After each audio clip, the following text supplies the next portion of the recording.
നബിവാക്യം. സർവ സുഖാനുഭൂതികളെയും തകർത്ത് കളയുന്ന മരണത്തെ നിങ്ങൾ ധാരാളമായി സ്മരിക്കുക.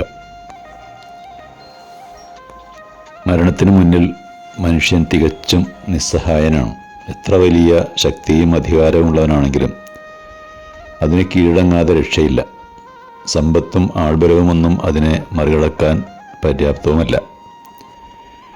മനുഷ്യൻ്റെ ഈ നിസ്സഹായതയെക്കുറിച്ച് വിശുദ്ധ ഖുർആനിൽ പ്രകാരം ചോദിക്കുന്നുണ്ട്. എന്നാൽ ജീവൻ തൊണ്ടക്കുഴിയിലെത്തുമ്പോൾ എന്തുകൊണ്ടാണ് നിങ്ങൾക്കതിനെ പിടിച്ചു നിർത്താൻ കഴിയാത്തത്? മരണത്തെ ജീവിതത്തിൻ്റെ അന്ത്യമായി ആളുകൾ കണക്കാക്കുമ്പോൾ മരണം പരലോകത്തിലെ ശാശ്വത ജീവിതത്തിലേക്കുള്ള കവാടമായിട്ടാണ് ഇസ്ലാം പഠിപ്പിക്കുന്നത്.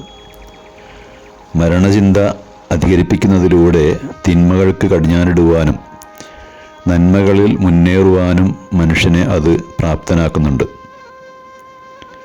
ജീവിതസുഖങ്ങൾ വിച്ഛേദിക്കുന്ന മരണം വരാനുണ്ടെന്ന വിചാരം കരുതലോടെ ജീവിക്കാൻ അവനെ പ്രേരിപ്പിക്കുന്നു. ഒരു ശിഷ്യൻ വന്നിട്ട് നബിയോട് ചോദിച്ചു, സത്യവിശ്വാസികളിൽ ഏറ്റവും കൂടുതൽ ശ്രേഷ്ഠതയുള്ളവർ ആരാണ്? നബി പറഞ്ഞു, അവരിലെ സൽസ്വഭാവികളാണ്. വീണ്ടും അദ്ദേഹം ചോദിച്ചു, വിവേകമുള്ള സത്യവിശ്വാസി എന്നാൽ ആരാണ്?